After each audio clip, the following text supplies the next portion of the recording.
Bonsoir, everyone. I'd love to give you a proper introduction of our speaker tonight, but let's see if I can do this. Le presento pour l'evening, c'est Adam Saragon. Okay, no laughing. I tried. Merci, Tania. Merci, Tania, pour cette belle introduction. Bonsoir tout le monde et bienvenue à cette soirée de formation du District 61 sur le mentorat. Cette session est principalement pour objectif une présentation pour une introduction au mentorat. C'est un peu comme la formation sur le matériel qui est disponible sur Toastmasters International, sur le Successful Club Series. Je ne sais pas comment le dire en français, je n'ai pas vu le ressource en français. Mais il y a aussi un aspect là-dessus qu'on va aborder qui est au niveau du vraiment plus d'informations, des idées sur comment structurer un club. Ceci dit, on a l'intention de vous offrir à chaque mois une autre formation plus détaillée, plus pointillée, moins d'une façon Socrate, de la méthodologie Socrate, sur d'autres aspects plus pointus du mentorat. Donc, si vous avez des idées, si vous avez des besoins en particulier, on va circuler un sondage à la fin de cette présentation pour que vous puissiez nous partager ça. Vous pouvez aussi m'écrire, j'ai oublié de mettre le courriel sur le diapo, mais vous pouvez aller sur le site du district et me trouver sur contacter nous joindre et après ça, il y a juste à rentrer mentorat et l'adresse courriel pour mon rôle va apparaître. Alors, voilà en ce qui concerne cette présentation pour ce soirée. Avant de procéder, j'aimerais juste avoir quelques règles de pratique, si on veut, règles de base. Si vous pouvez, s'il vous plaît, garder vos microphones sur mute, bien sûr, à moins d'avoir une question ou quand on a la session de questions. Et aussi, si vous pouvez s'assurer que votre nom de participant apparaît comme soit votre prénom, si vous voulez juste votre prénom, c'est correct, il n'y a pas de problème, ou votre prénom et nom de famille, et que ce ne soit pas genre usager de 1, 3, 4, 5, 6, Y, Z. Je vois que tout le monde a bien changé leur nom, c'est magnifique. Si vous avez une question, je pense que Tania est toujours avec nous, qui est fantastique. Elle va être capable de nous aider avec la gestion des questions. Aussi, vous pouvez utiliser le lever de main ou raise hand feature dans le système pour faire ça, pour avoir un certain ordre et logique à la soirée. Donc, sur ce, j'aimerais passer aux introductions. Et vous connaissez, je pense qu'on est quand même assez pour avoir une brève introduction. Donc, pour moi, ça fait depuis 2017 que je suis membre de Toastmasters, mars 2017.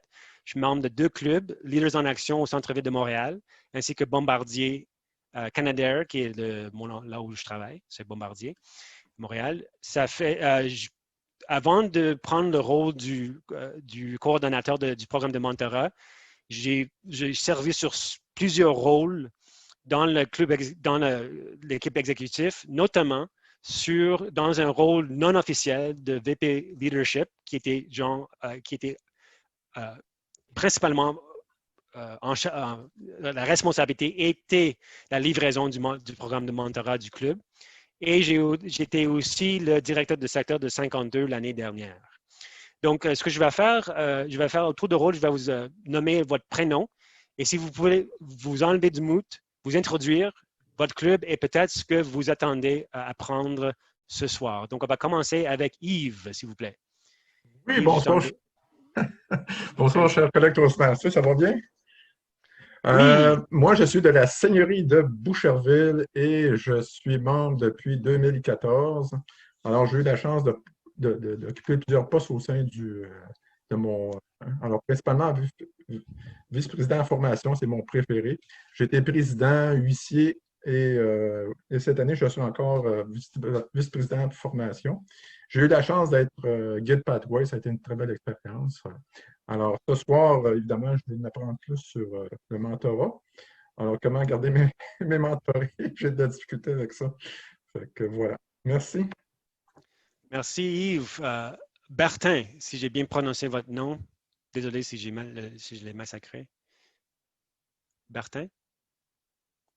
Vous êtes en mute si jamais vous... Oui, voilà. bonjour. Bonsoir plutôt. Oui, moi je suis membre du club francophone d'Ottawa et ça fait depuis l'année passée, 2019, que je suis membre. Voilà. Excellent, merci, merci beaucoup. Cherline.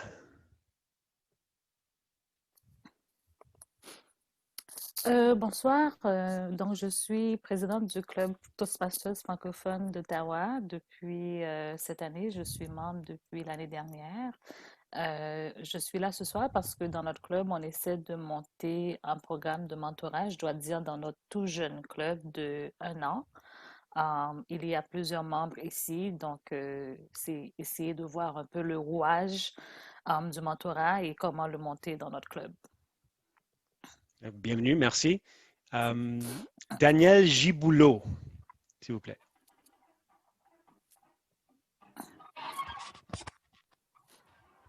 Bonjour tout le monde, moi c'est Daniel, je suis membre du club Toastmasters de Charlesbourg depuis 1 an et pour moi le mentorat c'est quand même assez mystérieux. J'espère pouvoir en savoir plus ce soir. Excellent, merci beaucoup. Daniel Pellerin. Oui, bonjour. Moi, je suis aussi membre du club de Charlesbourg, mais ça fait 10 ans, en fait, depuis 2010. Et je suis présentement le directeur de la division I du district 61. Et pour moi, le mentorat, c'est vraiment formidable. C'est comme ça qu'on fait connaître, qu'on apprivoise les nouveaux leaders. La phrase du district cette année, Embrace the leader, ben, c'est un peu ça, embrasser les leaders. Là, ça me fait penser beaucoup à ça. Fait que, je viens voir un peu, on peut toujours apprendre sur le mentorat. Fait que, je viens voir qu'est-ce que je peux avoir ce soir, retirer de cette formation. Merci. Bien dit, bien dit. Je pense que ça, c'est une excellente façon de dire que le mentorat est un excellent outil pour développer les personnes et se développer. Daniel 2LE, tout court, pas de nom de famille. Bonsoir, moi je suis membre du club Le Parolier de Gatineau depuis avril 2019 et puis je voudrais bien savoir juste tout ce qu'on peut savoir sur le mentorat là, parce que je suis sur le conseil d'administration comme VP mentorat, fait que je vais être plus au courant. Voilà. Okay. Excellent, excellent. Emmanuel, Ricardo Junior. Oui, salut à tout le monde. Alors, en fait, je suis membre du club Amaryllis, mais je suis Toastmaster en Haïti. Donc, j'ai vu l'annonce sur la page Facebook et puis je suis ici pour participer avec vous. Ancien directeur du secteur et puis du district 81 du club Amaryllis en Haïti. Wow! Wow! Donc, bienvenue de loin d'Haïti. Voilà, c'est magnifique. Content d'avoir nos perspectives en dehors de notre district. Ah, c'est magnifique. Merci. Merci. Guarda Cherven, si j'ai bien prononcé votre nom, désolé si je l'ai massacré. Guarda? C'est pas vraiment massacré, c'est proche. C'est Gerda. Gerda. Alors, bonsoir tout le monde. Moi, je suis membre du club Toastmasters francophone d'Ottawa. Comme la présidente l'a dit, moi, je suis la VP formation. On est là vraiment pour savoir comment ça fonctionne, le mentorat dans un club. On veut être des bons mentors, des bons mentorés aussi. Alors, on est ici ce soir pour apprendre davantage là-dessus. Merci beaucoup. Excellent, merci, merci. Ça, je pense que j'aurais du misère un peu avec, mais je vais essayer quand même. Isagle. I-S-A-G-L. Isagle. Oui, bonjour. Est-ce que vous m'entendez? Oui. Excusez, mon nom c'est Isabelle Glémet. Je fais partie du club de promenade de Gatineau. Et puis, je suis ici ce soir pour apprendre davantage sur le mentorat. Merci. Excellent, merci, merci. José? Oui, bonjour tout le monde. Mon nom est Josée Lamy. Je suis la présidente sortante de mon club de Charlebourg, Club Toastmaster de Charlebourg. Et moi, je suis ici pour la même raison qu'Isabelle, d'en connaître un petit peu plus parce que j'ai des mentorés présentement et j'aimerais les aider au maximum dans leur cheminement en tant que mentor. OK, merci. Marcel.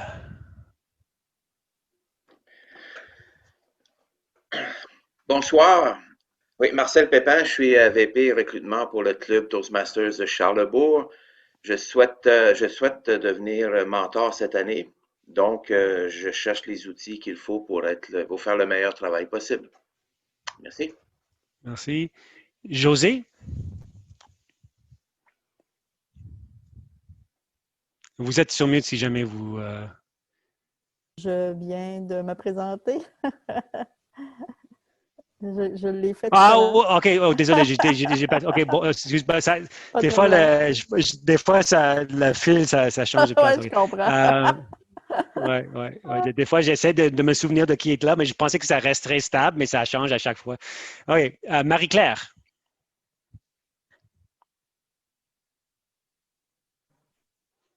Bonjour tout le monde. Je suis Marie-Claire Caillard et je suis VP éducation pour le club CAE Toastmaster dans la ville de Saint-Laurent sur l'île de Montréal.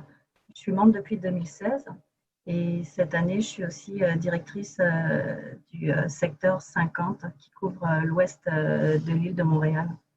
Donc, mon objectif, je viens plus avec une casquette de VP éducation. Je fais partie d'un club corporatif et le mentorat, c'est quelque chose qui existe déjà dans la compagnie puis qu'on voudrait aussi mettre en place de façon plus récurrente dans notre club. Donc, je suis là pour partager puis prendre des informations. Merci. Merci. Ruth Gates. Bonjour, mon nom c'est Ruth Gates et je viens de la club Ottawa Collab. Puis je suis le VP d'éducation, puis je suis ici pour apprendre. Merci. Merci. Cheryl Hyacinthe.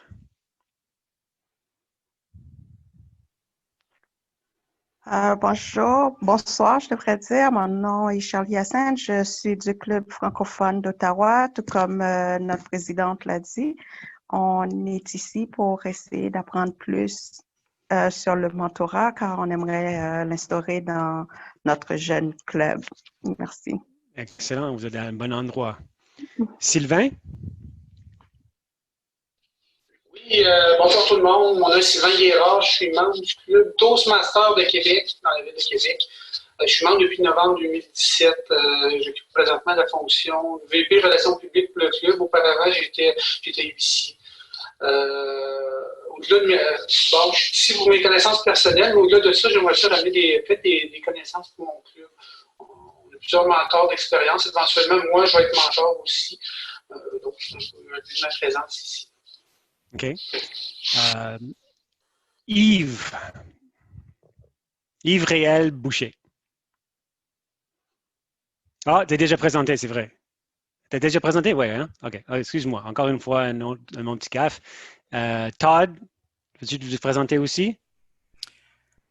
Bonjour, mon nom c'est Todd. Je suis membre de le Club de Dollars des Homos à Montréal.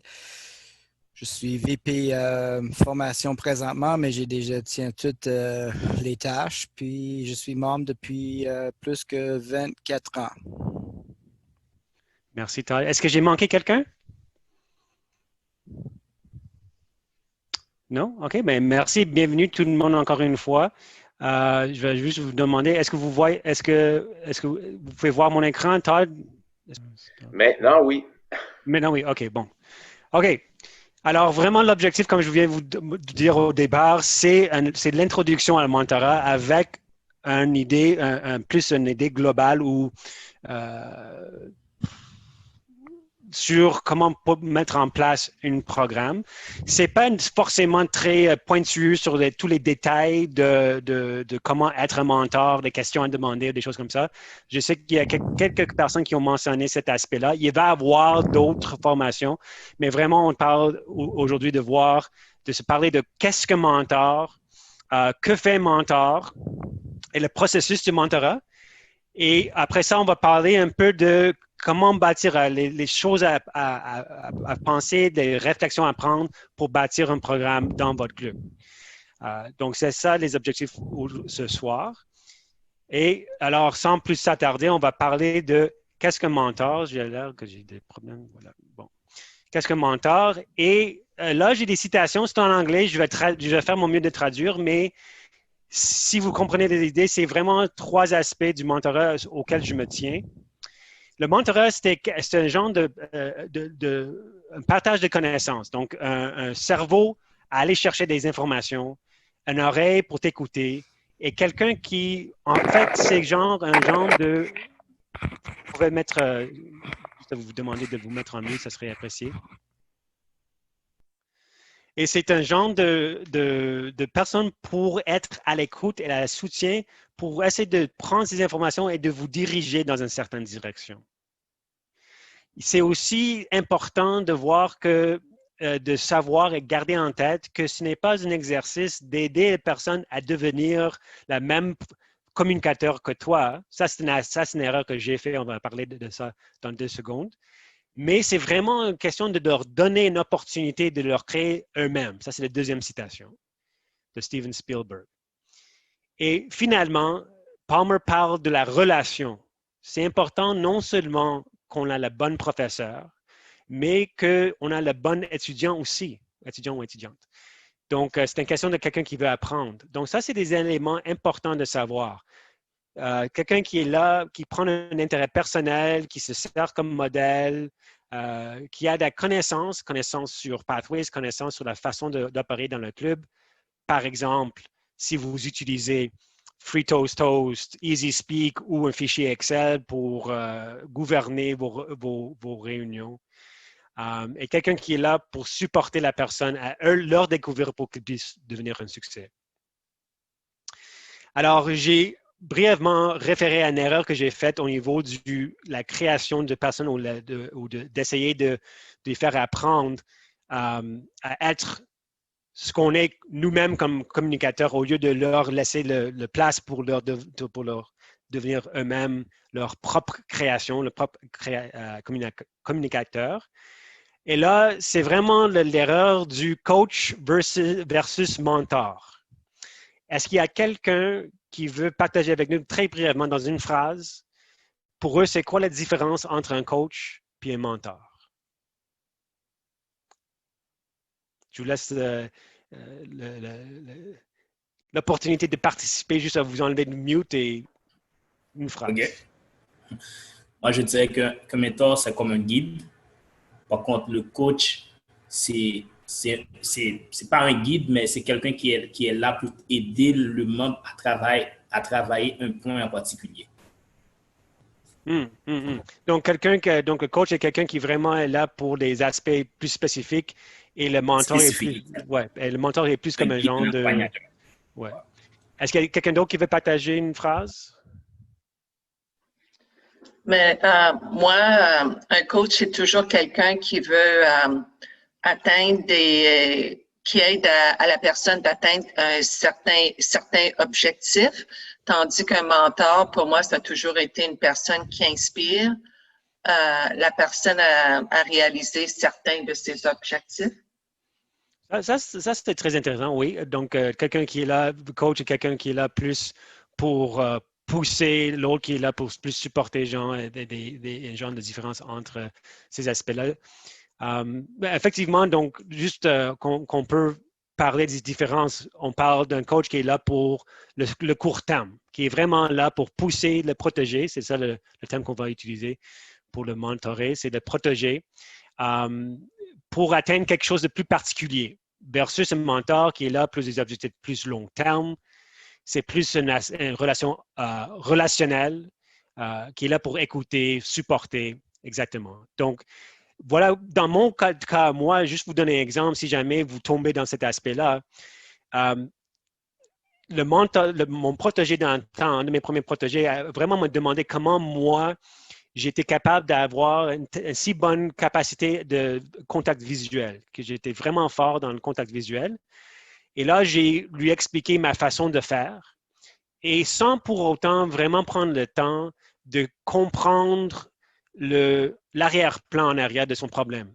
Par exemple, il y a des personnes qui ont des problèmes culturels, que leur culture ne sont pas très favorables pour regarder quelqu'un directement dans les yeux, ou qui est quelqu'un de quelque genre de neurose, je ne sais pas si c'est le bon mot en français, mais a peur, a vraiment peur profonde de regarder quelqu'un dans les yeux.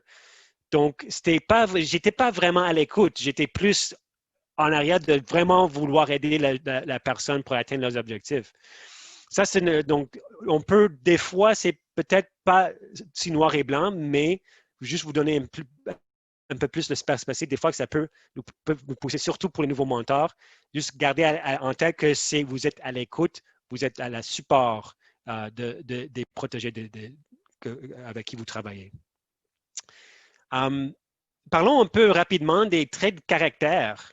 Est-ce qu'il y a quelqu'un qui ont été des protégés ou même je préfère des protégés parce que dans le fond, ils peuvent nous donner des caractères qui ont apprécié de leur mentor. Est-ce qu'il y a quelqu'un qui veut partager certains caractères, traits de caractère?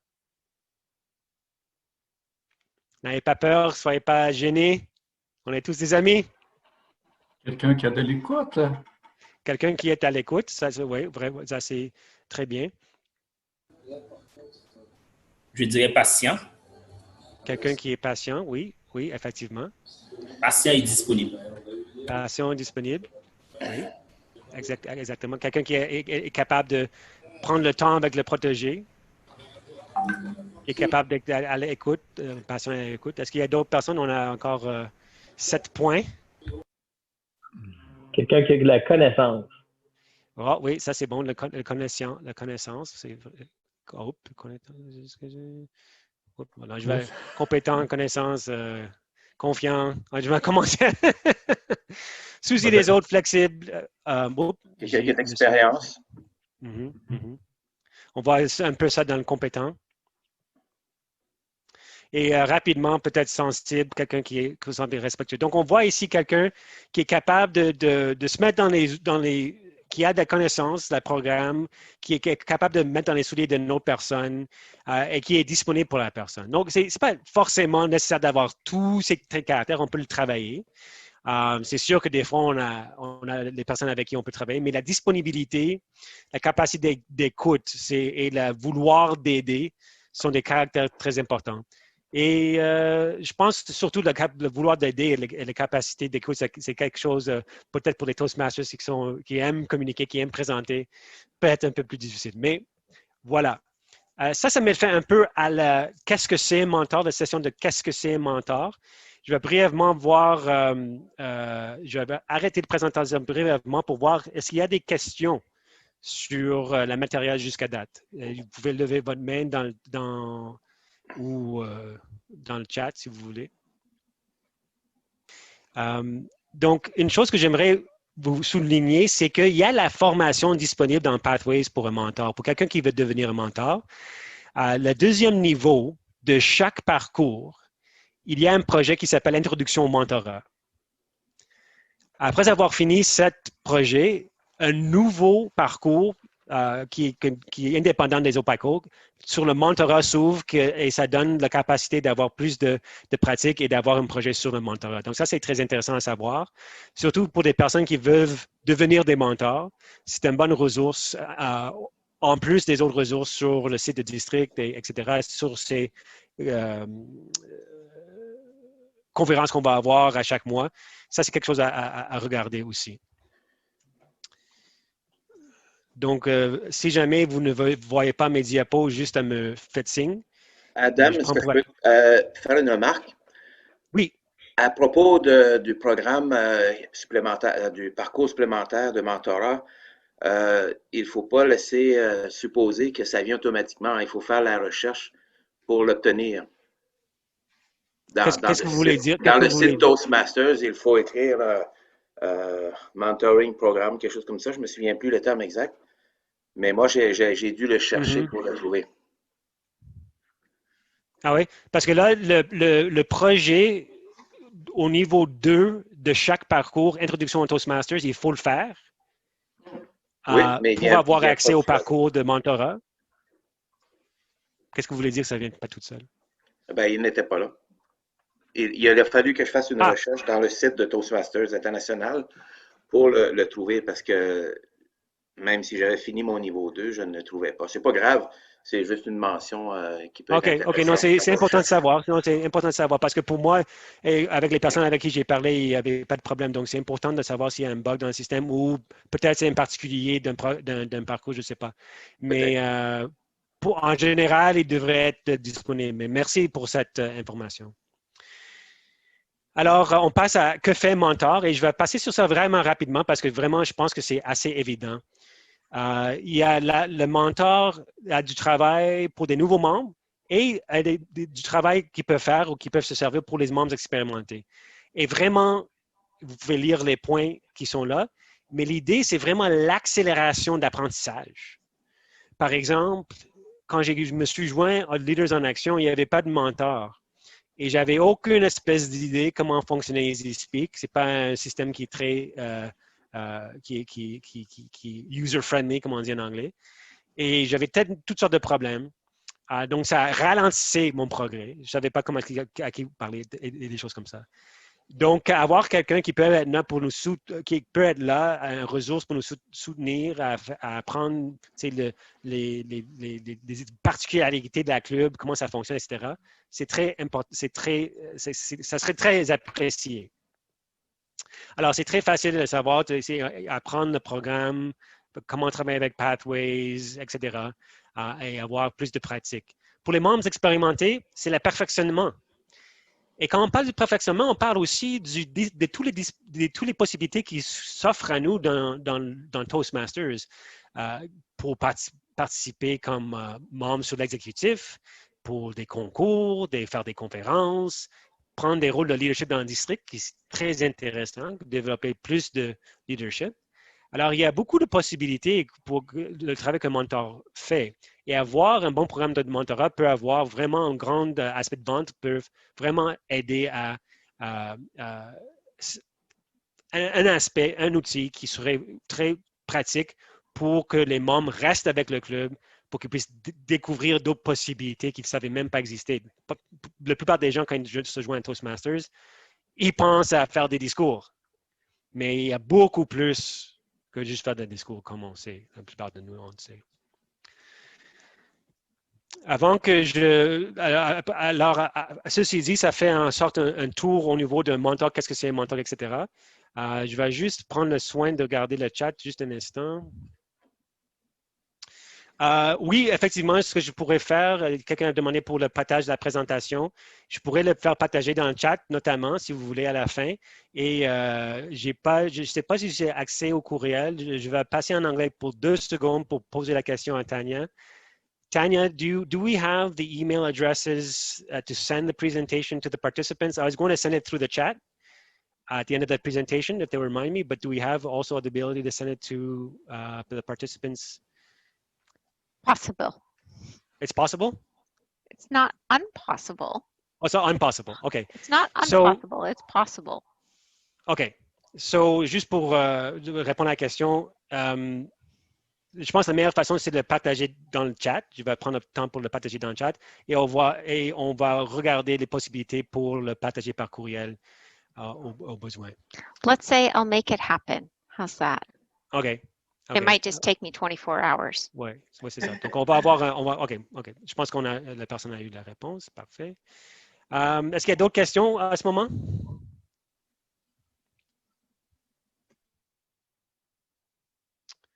Excellent. Donc, je vais procéder avec le processus du mentorat.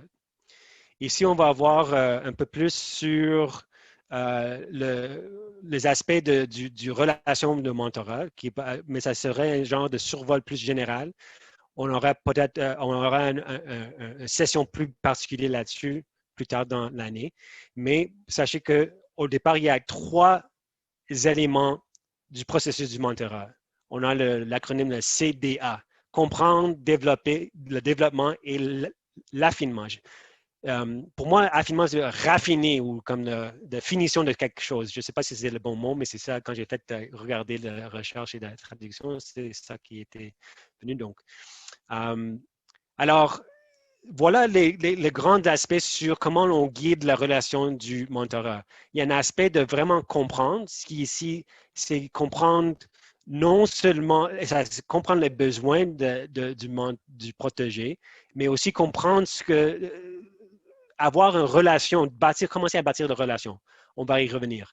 Après ça, une fois qu'on comprend et on commence à voir un genre de baseline, par exemple, on fait le brise-glace et après ça, on fait peut-être un discours, on est dans une position pour développer, pour donner plus d'informations, pour faire la rétroaction. Puis ainsi de suite, il y a l'affinement, qui est vraiment là où on devient, là, ça devient plus intéressant. Je m'explique sur les différents aspects. Comprendre, si on revient à comprendre, contient deux aspects. J'ai parlé de l'aspect de la relation personnelle. Donc, vous pouvez avoir une réunion ou une partie de la première réunion à échanger des aspects personnels. Pourquoi vous avez joint Toastmasters? C'est quoi vos objectifs? Qu'est-ce que vous faites dans la vie? Quelques anecdotes personnelles, juste pour se connaître, avoir une relation. Établir la méthodologie de communication. Comment est-ce que vous allez travailler? Par exemple, moi, j'aime beaucoup que la personne enregistre leurs prestations et le télécharge sur YouTube pour que de façon privée, pour que je puisse avoir le temps de regarder sur le métro quand j'étais dans le métro dans le temps, ou que je puisse prendre le temps quand j'ai le temps de le regarder. Ça, c'était quelque chose que j'avais de préférence. Et on parlait sur le téléphone ou sur Zoom ou après la réunion. Donc, établir la façon de communiquer, comment est-ce qu'on va gérer ça. Et la terme de la relation. Ça, c'est très important, surtout pour les nouveaux membres. Parce qu'on veut que le nouveau membre ait ce sentiment de support. Sauf que quand on jumelle un protégé ou un nouveau membre avec un autre membre, ils ne se connaissent pas, ils ne savent pas cette personne. Donc, c'est un peu comme forcer quelqu'un sur quelqu'un d'autre. Donc, quand on veut qu'un nouveau membre se soit senti, donc moi, typiquement, je recommande que c'est une bonne idée d'avoir cette personne disponible, mais que la relation soit courte et que ça soit établi d'être court. Exemple, les trois premiers discours. Donc, le brise-glace, le premier discours et la rétroaction sur ce discours. Puis après ça, c'est un terme naturel qui termine, qui permet aux protégés et aux mentors de se mettre fin en relation s'ils veulent. Il n'y a pas d'obligation, ainsi de suite. Ça fait en sorte que s'il n'y a pas un énorme investissement et qu'ils peuvent décider de continuer ou non à ce moment-là. C'est complément et c'est comme fait dès le départ. L'autre aspect, donc ça, c'est la façon de compréhension personnelle. Il y a l'aspect de compréhension au niveau du programme Toastmasters, c'est-à-dire l'introduction à Pathways, comment utiliser Pathways, comment utiliser votre système de club, EasySpeak, FreeHost, ToastHost, Google Docs, la façon dont vous travaillez pour gérer vos réunions, comment prendre un rôle et travailler sur le brise-glace. Donc, c'est comme là on commence à avoir la relation, on commence à avoir des informations vraiment de base sur la façon que le club fonctionne pour que la personne puisse commencer à travailler. Ça, c'est la partie compréhension. Puis, on peut voir là peut-être 2 à 3 réunions facilement au niveau de la partie de compréhension. Après ça, il y a la partie de développement. Là où on commence à avoir, on commence à communiquer plus de ressources. Par exemple, si vous avez une bibliothèque de club, si vous avez les ressources disponibles sur le site du district, sur Toastmasters International. Il y a la rétroaction ici. On commence avec la rétroaction. Vous plaît, vous assurer le plus que possible que vous allez être disponible pour faire le rôle. Bien sûr, des urgences se font, mais il y a des membres, il y a des personnes que j'imagine avoir cette expérience où des membres juste ne se pointent pas pour plusieurs fois de suite. Et c'est très frustrant pour le VP formation ou d'autres qui doivent combler ces rôles à la dernière minute. Et encore une fois, de l'aide avec des projets. Donc, on peut voir plusieurs réunions juste là-dedans, juste au niveau de la développement, c'est sûr. Donc, Donc, on peut aller, ici, je dirais que ça englobe les trois premiers discours, parce que si on prend un mois pour faire le brise-glace, mettons, un autre mois pour faire le deuxième discours, un autre mois pour le troisième. Ça, c'est une progression assez agressive aussi. Donc, on voit déjà là qu'il y a de temps qui se passe. Et après ça, une fois qu'on est en train de développer, puis on voit que le protégé est vraiment dans ça roule, il y a du succès, on voit qu'il aime ça. Mais là, il y a la partie d'affinement. Là où ça devient très intéressant. Moi, j'ai vraiment apprécié ce niveau quand j'ai réussi ce niveau avec quelqu'un, où on devient comme des collègues, mettons, où cette personne, on partage notre histoire Toastmasters, on l'encourage à aller à d'autres clubs, visiter d'autres clubs, à participer dans les concours de différentes façons au niveau de l'organisation du concours. Peut-être même le faire introduire le concept de devenir un membre de l'exécutif. Donc, et surtout, toutes les possibilités qui sont disponibles à cette protégée-là pour se développer personnel dans Toastmasters. Parce qu'il y a tellement, une fois qu'on comprend qu'il y a un monde de Toastmasters à l'extérieur du club, en tout cas, pour la plupart des mondes avec qui j'ai parlé, et moi-même, c'était une révélation. Je n'ai même pas les mots pour l'expliquer. Mais ça prend du temps à aller là. Il faut avoir l'introduction. Il faut que ça soit tranquillement, qu'il y ait un genre de compréhension de comment ça fonctionne, qu'il y ait un sentiment que ça fonctionne, qu'ils ont une certaine confiance. Et après ça, on peut aller voir plus des informations. On ne veut pas comme noyer la personne dans le processus. Est-ce qu'il y a des questions jusqu'à date? Je vois dans le chat qu'il y a une question sur la durée. Donc, la question est de dire, est-ce qu'on doit établir le terme au départ ou est-ce que ça fait naturellement? Ma recommandation, c'est de le faire dès le départ. Et honnêtement, je pense que la personne qui est responsable pour le programme devrait réfléchir à ça, à dire, OK, qu'est-ce qu'on veut comme le terme? Et que ça soit le fait de départ. Donc, ce n'est pas que le mentor impose, pour que ce ne soit pas que comme le protégé pense que c'est le mentor qui ne veut pas s'occuper de la protégée. Que le défaut, c'est voici comment ça fonctionne. Et vous pouvez jouer avec ça. Donc, personnellement, surtout pour les nouveaux membres, je suggère que le terme se fait explicitement dès le départ. Quand il y a un autre niveau, par exemple, pour les membres plus expérimentés qui ont besoin de plus de support et qu'il y a une relation qui se forme, là, ça pourrait avoir une discussion entre les mentors et les mentorés au niveau de l'objectif. Mais encore là, peut-être, ça serait bien d'avoir des balises à établir selon vos clubs, selon votre besoin, selon les horaires et disponibilités des membres. Et là, est-ce qu'on va partir avec, on va passer peut-être des éléments intéressants au niveau du programme lui-même. Bâtir le programme lui-même. Et sur ça, j'aimerais, c'est sûr que la responsabilité, ça tombe à qui? C'est le VP Formation. Mais on peut le déléguer. On a entendu plusieurs personnes qui ont dit effectivement qui sont responsables eux-mêmes pour le programme de mentorat, un rôle non officiel. Donc, ça, c'est quelque chose pour alléger les tâches de VP Formation, pour faire participer d'autres gens pour quelque chose de très précis. Je pense que la première chose à faire aussi, c'est d'essayer le plus de possible, si vous êtes capable, d'avoir du temps réservé peut-être avant la réunion ou après, ou les deux.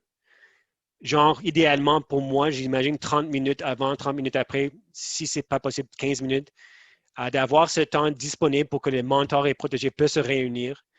Parce que au niveau surtout pour les clubs coopératifs, par exemple, ça peut être difficile, mais des fois, le temps pour le Toastmaster, c'est des temps réservés dans le calendrier. C'est là où on est libre de nos autres obligations et ça aide énormément pour faciliter l'organisation des horaires et l'organisation des réunions. Si vous êtes capable de faire ça, ça serait magnifique. L'autre aspect, c'est que je sais, pour ceux qui ne savent pas, il y a le sondage pour les membres l'intérêt des membres. Je vais juste arrêter la présentation pour une seconde, puis je vais essayer de copier-coller. Je vais copier-coller l'hyperlien, si vous me donnez quelques secondes. Et ça, c'est quelque chose qui est intéressant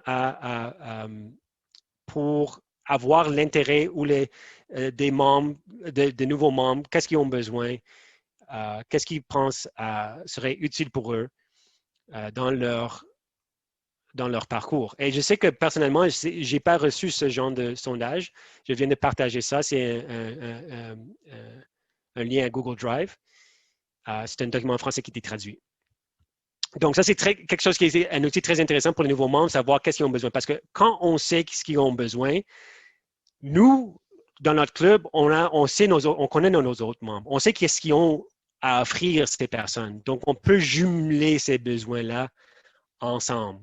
Donc, avoir un peu de temps avant et après et avoir une façon de récupérer, avoir les besoins du membre. Peut-être qu'il y a des besoins particuliers qui peuvent être intéressants pour des mentors particuliers. OK, donc je vais retourner chez le Share Screen.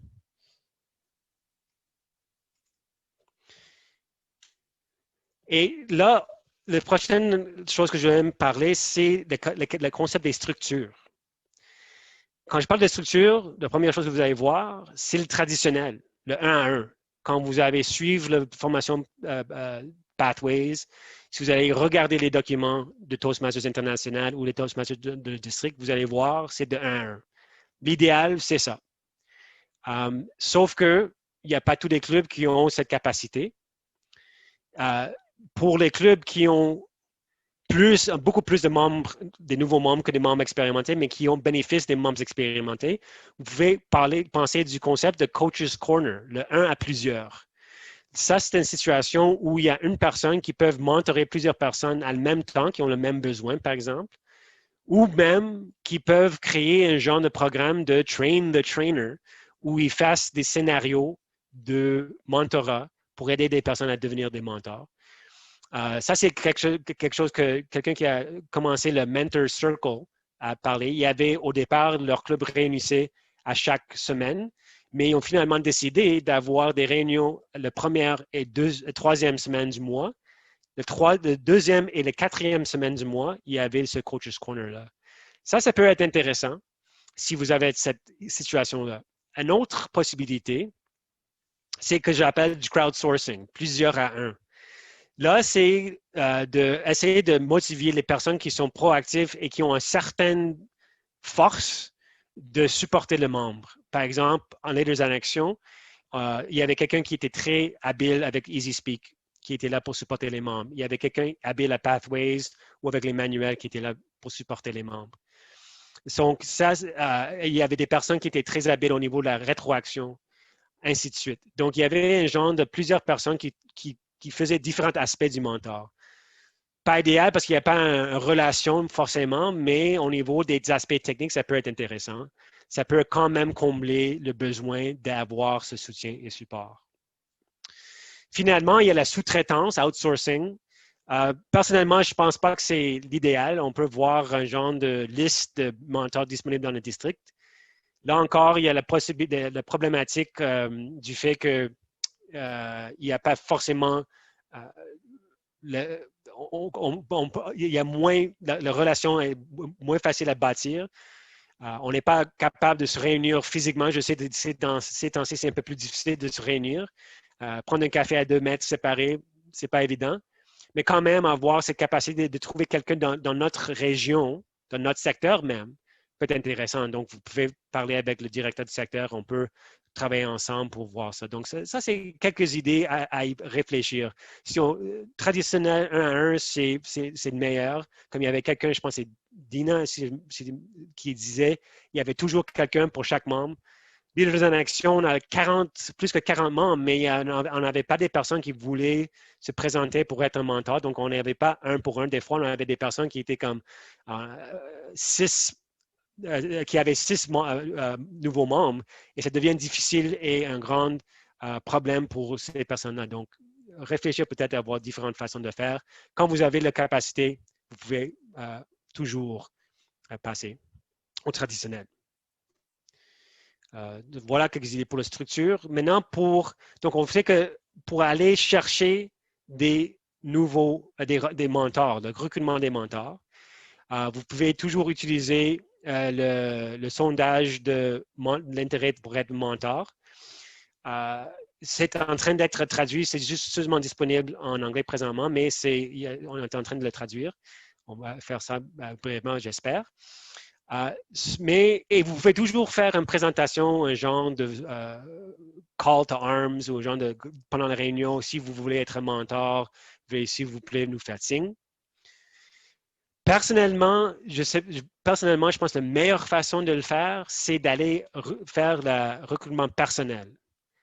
Ça, c'est la meilleure façon pour faire pour n'importe quel rôle, pour les personnes qui participent dans le concours, sur l'exécutif. Quand on va chercher quelqu'un, quand on va valoriser quelqu'un pour leurs capacités et leurs habiletés, ça fait qu'ils sont spéciaux, ils sont reconnus, on le reconnaît. Et en se faisant, on a plus de chances de lui convaincre de faire partie de notre programme. Surtout si on réfléchit au fait que peut-être ça serait, c'est pas pour une durée pour l'éternité. C'est comme on dit que le programme, pour les 3 premiers discours, supporter ces personnes, donner les supports qu'ils ont besoin pour le programme, ainsi de suite. Aussi, une autre façon, juste pour quand on parle du recrutement, c'est au lieu de dire le mot mentor, il y a quelqu'un qui a suggéré qu'on l'appelle un genre de partenariat ou un buddy system, un genre d'amis, Toastmasters, pour alléger le sentiment d'obligation. Parce qu'à la fin de la journée, quand il pense, c'est comme développer une relation avec un ami. On jase avec un café, on passe quelques commentaires. C'est pas forcément... Il y a des documents à remplir. On peut remplir tellement de formulaires, c'est sûr et certain. Il y a tellement de documents qu'on peut remplir, mais à la fin de la journée, ça devrait être une relation positive. Donc, c'est pour avoir un genre de faciliter la capacité pour quelqu'un à aider quelqu'un d'autre. Ceci dit, donc, si on va approcher la personne, est-ce qu'il y a quelqu'un qui veut partager les bénéfices à devenir un mentor?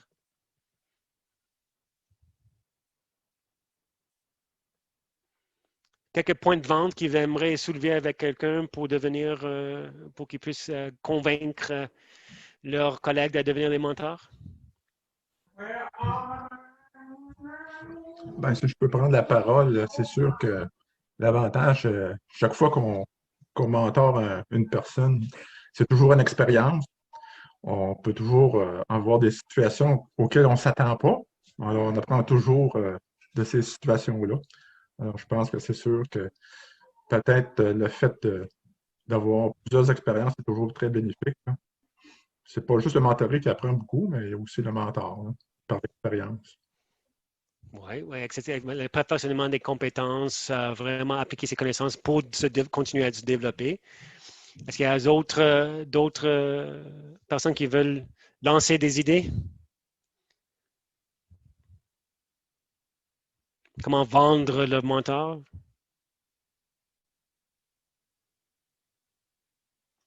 Ben, ça, il y a aussi la réalisation de soi. Bien sûr, on a parlé de la reconnaissance. Ça, c'est intéressant. Rester productif. Une fois qu'on commence à comprendre le programme de mentorat et les possibilités dans le district, ça aide à dire aux membres plus expérimentés qu'il y a d'autres choses à faire. Restez membre parce que c'est vraiment, il y a tout un autre monde auquel on n'a pas touché. Mais pour moi, ce qui a le plus d'avantages, c'est de communiquer le développement des compétences personnelles, soft skills. N'importe qui veut être dans la gestion, gérer, même qui a des enfants, dans une situation où on veut aider quelqu'un à devenir le meilleur de soi, même les amis, de savoir ou avoir des compétences de mentor vient en aide. C'est un genre d'outil, c'est une astuce qui va se servir pendant longtemps.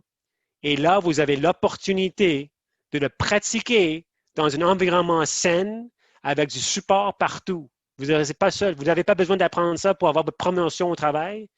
Apprendre ça seul à ouvrir des livres. Là. Ben, voici une opportunité pour faire en temps réel. Right? Ça, pour moi, c'est le point le plus vendant au niveau quand on va aller voir quelqu'un. Vraiment, est-ce que vous voulez vraiment... Ça, c'est quelque chose que je pense qui pourrait être vendeur. Et aussi, mais surtout, n'oubliez pas, ça c'est très important, reconnaître la reconnaissance.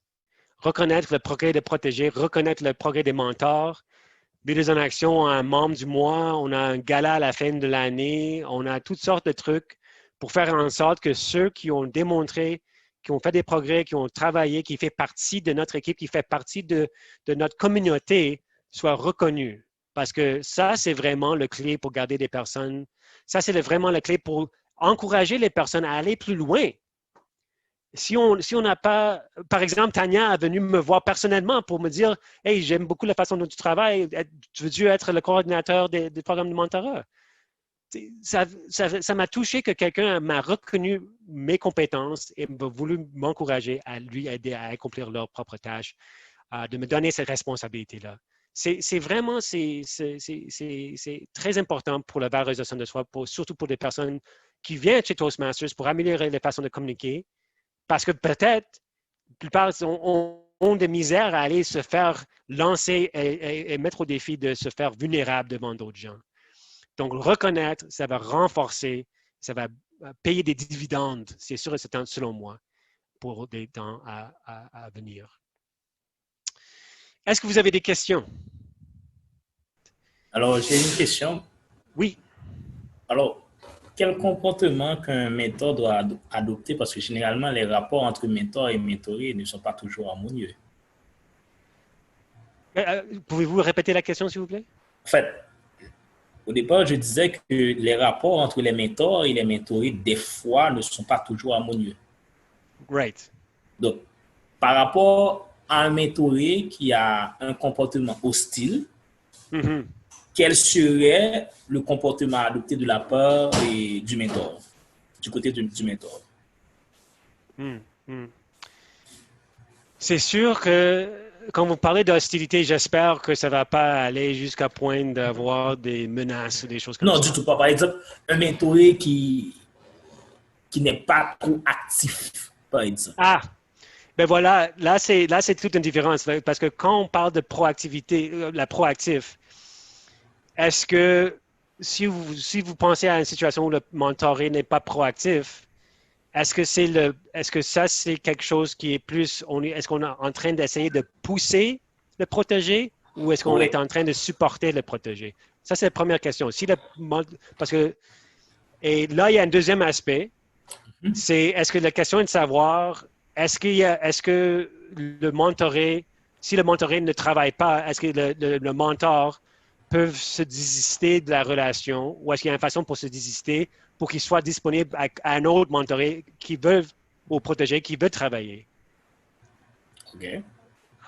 Donc, si on parle du premier aspect, le membre qui n'est pas proactif, des fois, la suggestion est d'avoir que le mentoré peut, de temps à autre, c'est pas souvent, pas à chaque semaine, peut-être après avoir peut-être un mois, il n'y a pas grand-chose qui s'est passé.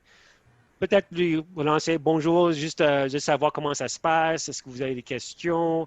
Est-ce que vous avez besoin de l'aide sur votre projet? Il y a des façons juste pour faire un genre de prendre la décision d'aller. Qu'est-ce qui se passe? Comme un ami. Hein? OK. Hein? Ça, c'est un aspect qui est suggéré de faire. Peut-être il y a des raisons pour lesquelles la personne ne travaille pas. Peut-être il y a des raisons personnelles, des obligations de travail, quelque chose qui ne va pas dans la vie, et des choses comme ça. Donc, ça, c'est déjà d'autres aspects. Et je pense que c'est important de retourner sur le concept, encore une fois, que le mentoré est là pour supporter, pas pour pousser. Il faut que, parce que des fois, quand quelqu'un se lance, et ça, c'est une erreur que j'ai fait aussi, j'étais un peu plus intense avec quelques mentorés au départ. Parce qu'on veut qu'il y ait du succès, parce que nous, on adore ça, on dit, c'est magnifique, on apprend. Mais la peur, c'est quelque chose de réel et des fois très difficile à surmonter. OK. L'autre aspect, si je m'entends bien compris, c'est si jamais ça ne marche pas, comment est-ce qu'on peut désister? moi, personnellement, ce que j'ai fait avec mes relations, au départ, j'ai fait, OK, je vais vous dire que je serai avec vous pour un premier niveau de Pathways. Et c'est pour ça que je pense que c'est trop longtemps. C'est pour ça que j'ai suggéré peut-être des 3 premiers discours, des 3 premiers projets. Parce que ça peut être long. Ça peut être long. Et qu'il y a un fait naturel, un terme naturel. Okay? Right? Mais si jamais, pour une raison X, j'ai dit, pour le premier niveau de Pathways, ou 8 mois. OK. Et à la fin de cette période, on va communiquer, on va savoir si on veut, qu'est-ce qui se passe, on veut aller ensemble. Donc, il y a toujours une façon de dire, OK, ben, là, on peut, par exemple, mon opinion, ma suggestion était 3 projets ou 4-5 mois. OK? Après 5 mois, on peut dire, ben, après les 5 mois, si jamais il n'y avait pas terminé les projets, on va revoir la relation.